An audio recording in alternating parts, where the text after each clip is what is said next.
Hey everyone, welcome back to my channel. For those of you that are new, welcome. I'm Jasmine, but you can call me Mamie. And today's video, I'll be showing you guys everything I got and read in the month of February. So I hope you guys enjoy this video and let's get started.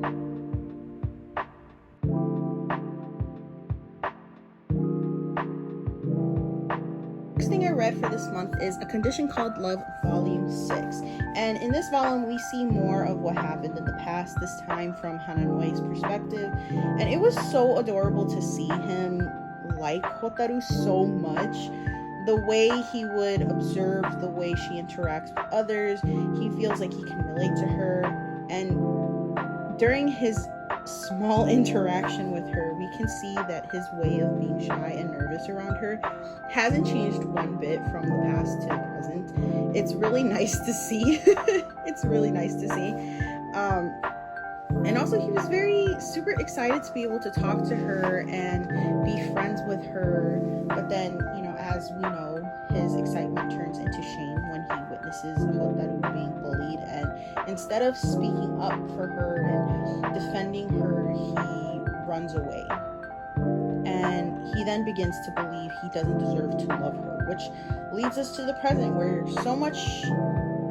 there's so much he wants to reveal about the past, but is still ashamed and scared that she will break up with him. But honestly, seeing how Hotaru is, seeing the person that she is, I don't really think she'll get angry or even break up with him. As we've seen, she's been very observant of Hananoe as well, and every time she sees that he's having trouble speaking up about something, she tells him, it's okay, take your time, you don't have to tell me right now, tell me when you're ready. And that's what I really like about their relationship, is that they observe one another and they communicate. You know, they communicate. And that's why this romance may seem like to some people, because they're like, oh, they don't act like high school kids. And honestly, like, I'm pretty sure there are high school kids that are like that, where they're mature and they communicate and, you know, they take things slow. And that's what I like about this series so much. And yeah, I just love it.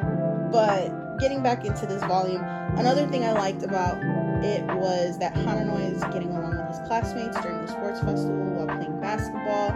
He's slowly coming out of his comfort zone. Of course, the main reason has to do with Hotaru, because he wants her to be impressed with him, to call him cool. And that's when we kind of see him as this high school boy that wants to impress the girl he likes. And I like that, you know? And I feel like, as much as he doesn't want to admit it, he's really enjoying his time with his classmates. And although he hasn't really called them friends, I have a feeling that he eventually will. I really love Hananoe, and I love the character development that he has had throughout the volumes. It's really progressing at a slow rate, but I feel like when you have grown up a certain way, thinking a certain way, feeling a certain way, then obviously development is going to be slow. It's not going to be overnight. He's not going to turn into a very talkative, outgoing guy overnight. And that's what I really like, that, you know, things take time. Progression takes time. And his character development is progressing, like I said, very slowly but surely. And I can't wait to get into the next volume. Next, I read How Do We Relationship Volume 10. And we see, learning from their relationship and experiences, both Saiko and Miwa are enjoying their new relationships. But as time goes by, things start to get rocky. And because of their past problems, they're determined to learn from it and learn to compromise with their new significant others, only to realize it's a lot harder than they think. Meanwhile, I'm really loving the friendship between Saiko and Miwa. Not gonna lie, I wish that they would end up together. I feel like they are more compatible with each other, and being in a relationship with others is really helping them grow. So if they do end up together in the end, the relationship will be better than before. Of course, I don't want them to hurt Tamaki or Yuria, but personally, I don't think their relationships with them is gonna last. I still believe that Saiko and Miwa are endgame, but we'll definitely have to see. Besides seeing their new relationships kind of take shape and kind of going through their first rough patches in this volume, not much has happened and not much can be said, I guess. I really like the slice of life kind of feel of this series, so it's very nice to read. Plus, it's a very realistic take on what it is to be in a relationship, especially like a lesbian relationship. It's just as hard as a regular heterosexual relationship. So if any of you are like, oh, well, if you're gay or lesbian, it might be easier. No, it can be just as hard, if not harder. So yeah, if you haven't gotten into this series, please do. It's so good. Yeah. Next, I read Soul Eater Volume 13, and the gang is all together again. Blackstar going in to talk to Kid was the best possible thing to be done. He was able to talk some sense into him and was able to pull him out without the madness overtaking him as well. Because that was the issue. Like, okay, like what if the madness takes over Blackstar? But I feel like Blackstar, there's something about him where you don't even have to worry about madness overtaking him because he has his own madness within him. And that's what I really like about Blackstar. You know, he's not the straight-laced type where he'll follow like directions or follow the rules. He is just willing to break them just for the sake of being awesome, honestly. But yeah, after all of that happens, the rest of the gang get ejected out of the Book of Avon, and they come together to fight Noah, who has been possessed by greed, and Justin, being the snake that he is, makes his way to the Kishin Ashura.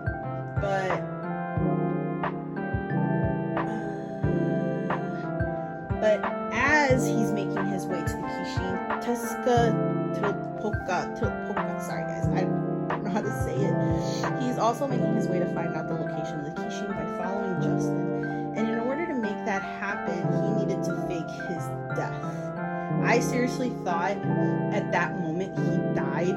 So imagine my surprise when I was like, oh crap, like he's still alive.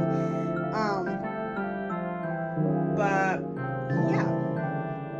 Then we move on to see Krona's whereabouts, and I swear, I wish Medusa was no longer around. Like she is one of those characters where I will watch the series or read the series and I'm like, geez, why is she not dead already? Like, why is she still around? Like, she's just causing more and more problems and causing more grief. And Krona goes insane with his black blood ability, which starts to affect Soul from a distance. And the cliffhanger at the end had me at the edge of my seat. Like, so much to the point where I need the next edition to read. But yeah, definitely a great read. If you haven't gotten into Soul Reader, please do. It is by the same mangaka that did Fire Force. If you liked Fire Force, you will like this one, because technically this one is the sequel of Fire Force, even though it did release before Fire Force. But yeah, this is definitely the sequel. It does mention some things from Fire Force, mainly Lord Death. If you haven't read Fire Force, at the end of the series, Lord Death is created. So Fire Force ends with the creation of Death, and Soul Eater, he is Lord Death, the leader of all the Meisters. And yeah, if you haven't gotten into it, please do. It's really good. Next, I read Tokyo Revengers Volume 17 and 18. And it's always nice to have a recap of things I've already seen, because my memory can be quite horrible from time to time. And rereading the Tenjiku arc, especially this omnibus, was heartbreaking. I cried for a good 10 whole minutes. Although I knew what was going to happen, since I watched the recent season of the anime, Kisaki really pisses me off. Like, every time I see him, like, again, the same thing with Medusa from Soul Eater. Kisaki, every time he comes on page, every time he comes on screen, I'm like, why is this guy here? Why is he here? Like, he is just...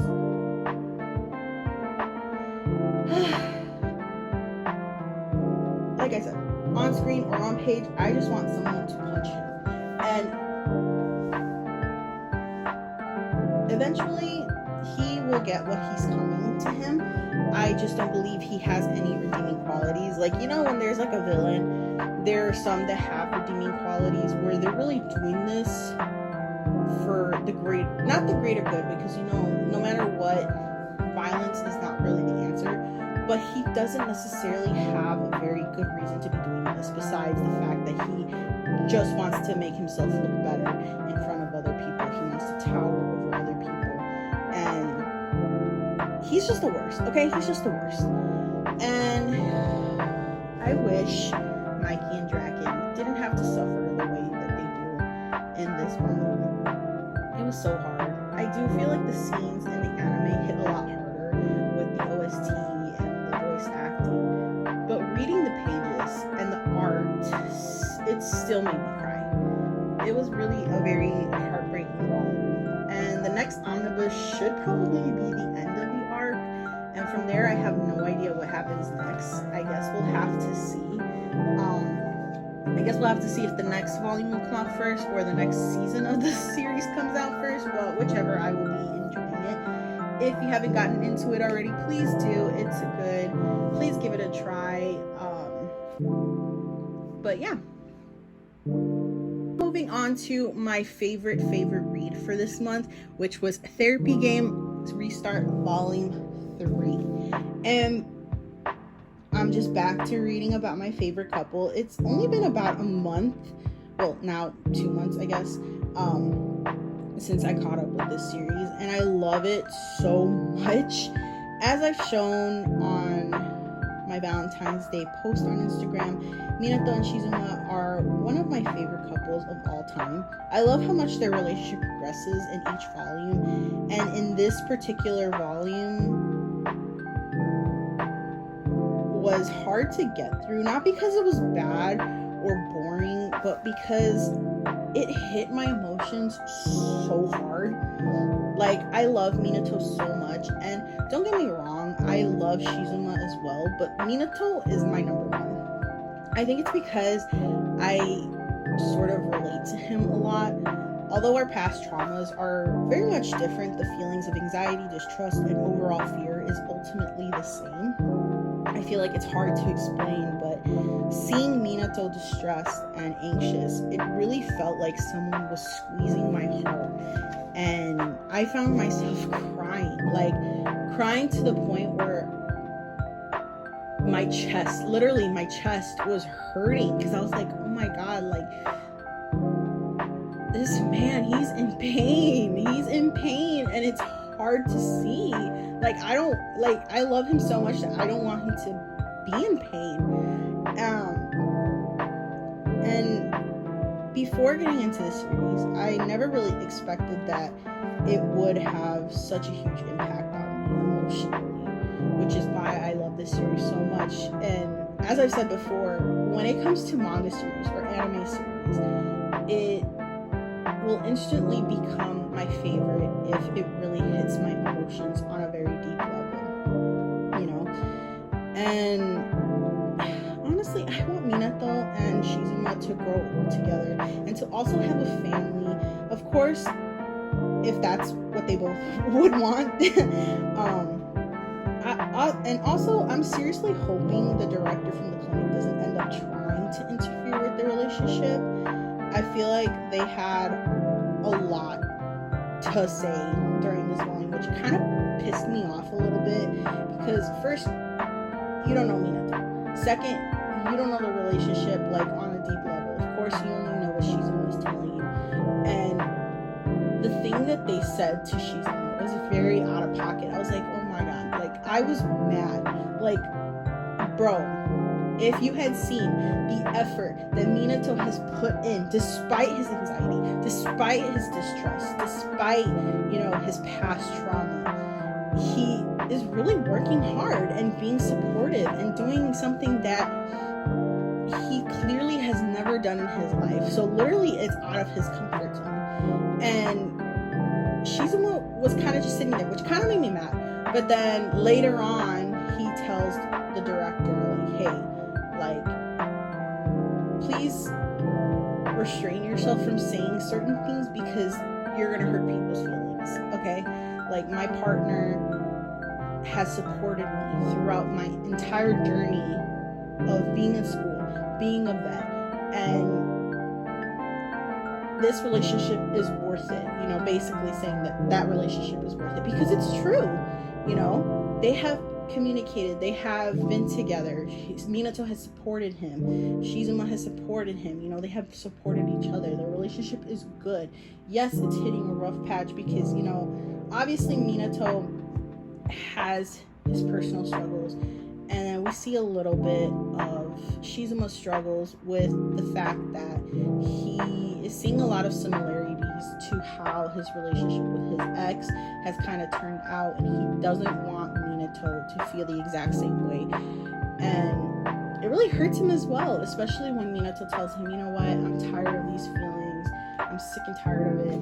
And you can see the fear in Shizumo's eyes, like, oh my god, is he about to break up with me? But then Minato's like, you know what, despite the fear, despite the anxiety, my love for you is a lot stronger than those two, and even if it's hard, I want to be with you. And it was so nice to see. And I have a lot of different ideas of how the series will go, but we could only know for sure the further we get into it. Before I end this review, can I just mention how adorable Shohei and Itsuki are? Like, whew. And plus what Itsuki says to Minato, like, he can be pretty cool, man. If you know, then you know, but Itsuki is cool. He's so cool. I love him. But yeah, please read this series. Of course, start with Secret XXX. You don't necessarily have to, but it does deal a lot with Shohei and Itsuki, which I think you should read nonetheless. It's good. Their relationship is good. I love it. But yeah. Next, I read Volume 4 of Akane Banashi, and the conclusion for the Karaku Cup has finally come, and it was just as I expected. Akane ended up winning and sort of ended up being acknowledged by Arakawa Isho. He basically told her straight up, you know you don't belong here, right? And she said, yes, sir. So basically acknowledging the fact that she was at a pro level competing in an amateur level contest. Which, damn, that's deep. And as we see the actor and the comedian, they kind of feel down in the dumps because they're like, dang, he basically just straight up told her that she's a pro. She basically won this thing, After all the talk that they had in the previous volumes, I feel bad for them, They probably worked hard for it, but they got a little too cocky, in my opinion, What they were doing wasn't real Rakugo. Of course, I don't know nothing about Rakugo, so I couldn't really tell you. Of course, I like the style that Akane has more than them. But who knows, maybe as the volumes go on, I'll end up liking them as well in their style of Rakugo. But she was finally able to have a conversation with the man responsible of expelling her father from the world of Rakugo. And after her conversation with him, she sort of realizes that he had a much bigger purpose and conviction behind his decision. It wasn't something where he was like, you know what, I have all this power, I'm gonna do this anyway, and I'm gonna hurt people to do it. He actually had a reason. He had purpose behind it. He wasn't doing it to be hateful. He was doing it because his love for Rakugo is so deep. he and many others see Rakugo as a piece of art that is being passed down through generations and generations and generations. And, you know, I get that, you know? I get that something like this can mean so much to someone and they want to pass it down in a way where it'll make their predecessors proud, you know? And, you know, right then and there, she makes the decision and announces to him that she will prove him wrong with her art, to prove that her art extensionally, her art, which was passed down from her father, is gonna prove him wrong, that it is Rakugo, that it is the art that is worth passing down. And we sort of gotten the chance to meet all the senior apprentices except for one, and that senior apprentice is Maikuru. And let me just say, when we first were introduced to him, I wasn't sure I was going to like him. Plus, he didn't really say much when we first see him, but this volume got me interested in him a little bit. He has this charisma to him, and I hope to see more of him. I hope to see more interactions between him and Akane. But yeah, also shout out to the Breakfast Club reference on one of the cover pages.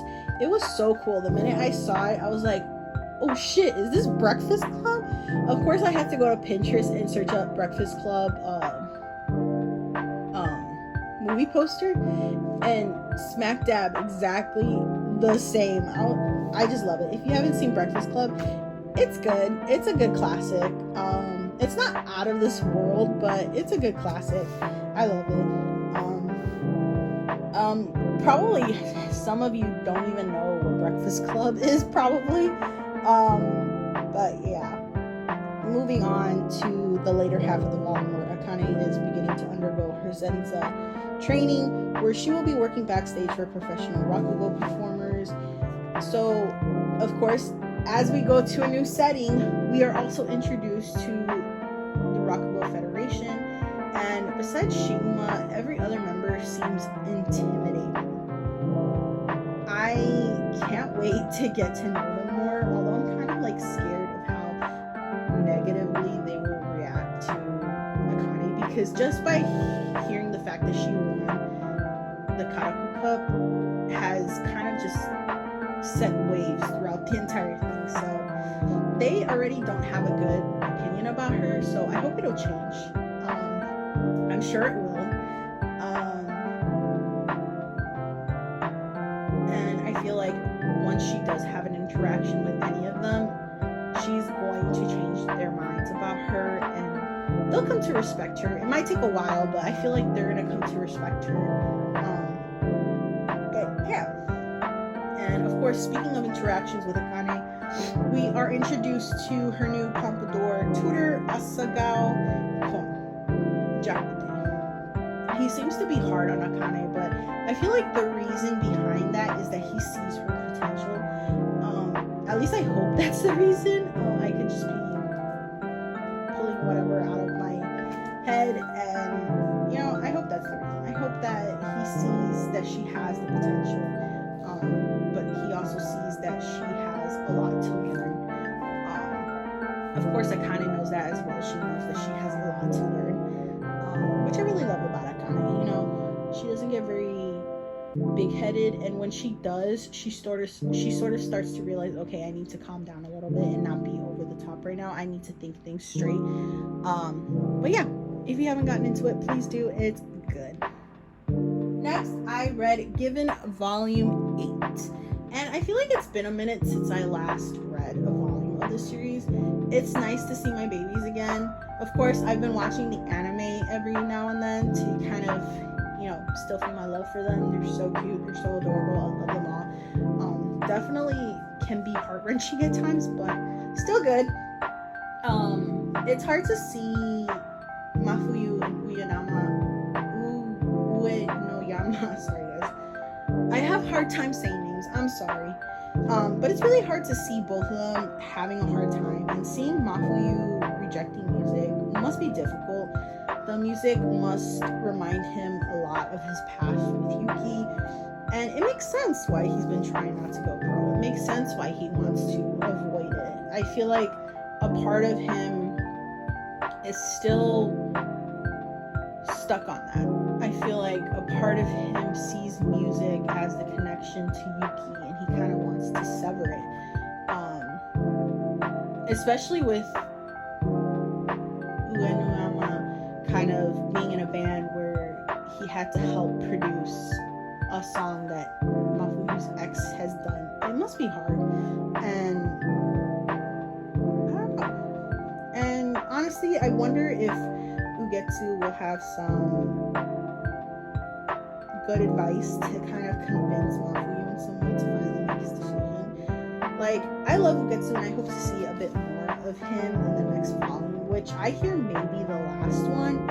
I'm curious to see how the series is going to wrap up. I feel like with this volume, not much happened. I feel like I read it way too quick.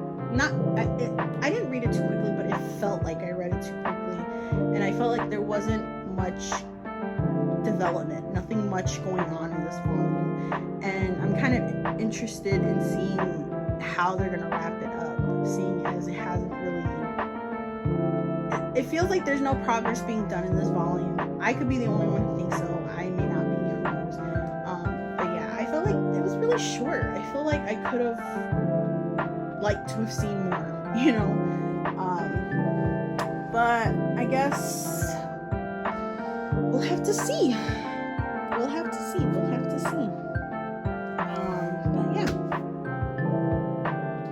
So for my last read of this month, it's Gazing at the Star Next Door. This is a new read by Kodansha, and I saw so much hype for this series, I decided to give it a try. And let's just say, reading 19 chapters of it made me love it. I literally read 19 chapters all in one go. I was that hooked. Honestly, there were times where it made me cry. I love the friendship that Chiaki and Subaru have. You can see how much Chiaki loves and cares for him, and the art is so beautiful.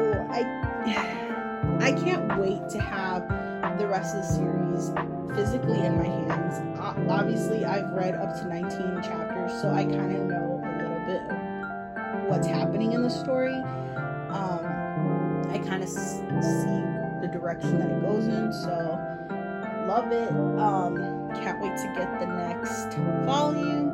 I know a lot of people were upset because Kodansha had ended up naming this series Gazing at the Star Next Door, which I think it was, a lot of people wanted it to be Stella Next to Me, I think, considering the Japanese name is Tonari no Stella, which would make sense. I mean, you kind of have to make it a little similar to the Japanese title. And honestly, I would have liked it to be Stella Next to Me, but it's fine, I guess, as Gazing at the Star Next Door. The title seems to be a lot more, it really shows a lot more what the story is about, which is basically her gazing at her best friend who is the star next door. But yeah, I'm starting to love the series. Art's amazing, story's amazing. Need I say more? But yeah. So that was basically everything I read and purchased in the month of February. It is a small reading log, it's a small haul, but you know, right now I'm sort of dealing with a lot of stuff right now, and I haven't had much motivation to read manga. I have had the motivation to watch anime, which is good, you know, but yeah, I'm trying to pull myself together, trying to like hold myself up and make sure I don't fall, you know. If I do fall, I just need to get back up, you know. I'm having a hard time, but you know, and I'm sorry if you guys are looking forward to videos of me and I'm just kind of like dragging it out. Mainly it has a lot to do with the motivation as well. I hope, hopefully after this week things start to turn up. I'm not going to get into too much detail because it is part of my personal life, but I really hope that after this week things turn up for me. Like I've said, I've had a very rough time lately. This new year has not been bad, but I feel like it's not that good. But you know, it's only the beginning of the year. It's only the second month. But yeah, I hope you guys enjoyed this video. If you have watched all the way to this point, thank you so much. I love you all. I appreciate you all. And yeah, don't forget to comment, like, subscribe, and push the bell notification button so that you can be notified when I see you next. And I will see you next time. Bye, guys.